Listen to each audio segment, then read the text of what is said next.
Bugun yoshlar yangi g'oya va tashabbuslar bilan harakat qilib, har sohada faol bo'lishmoqda. Navoiy viloyati Karmana tumanida tashkil etilgan hokim va yoshlar uchrashuvida ham ana shunday tashabbuskor yigit-qizlar jam bo'lishdi.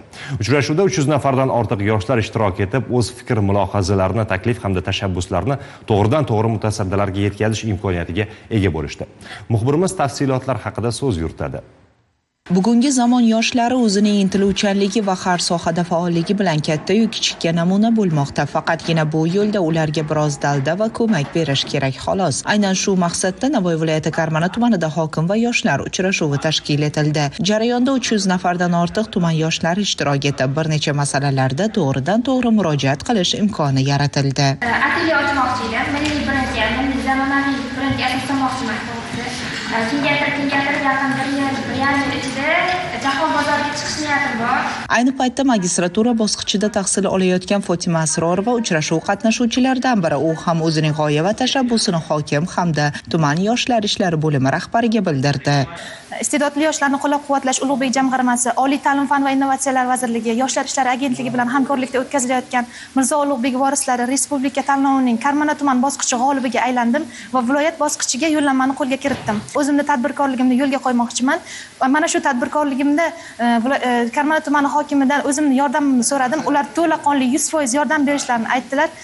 Shu o'rinda men ham respublika bosqichida g'oliblikni qo'lga kiritishga o'zimni va'damni berib qolaman. Karmana tumani viloyatning innovatsion tumani hisoblanadi. Shundan kelib chiqib, ochiq va samimiy ruhda o'tgan tadbirda tuman rahbari innovator yoshlarning loyihalari bilan ham yaqindan tanishib chiqdi. Ularning loyihalarini yanada puxta qilgan holda hayotga tatbiq etish bo'yicha bir qator tavsiyalar berildi.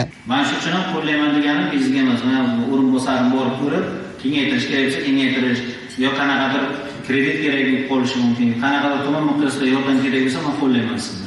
Muloqot davomida har bir ertamiz egalarining fikr va muammolari alohida tinglanib, masalalari ijobiy hal etilishi uchun mas'ullarga yo'naltirildi. Quvonarlisi, suhbat davomida yoshlar tomonidan o'rtaga tashlangan muammolardan ko'ra yangi g'oya va takliflarning ko'pligi bo'ldi.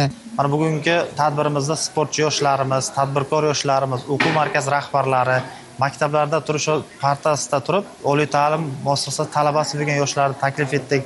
Ular bilan ochiq muloqotlar o'tkazdik va ular bevosita o'zlarini qiziqtirgan va o'zlarining yutuqlari bilan tuman hokimiga murojaat qilib, o'zlarining faol ishtirokini ta'minladilar.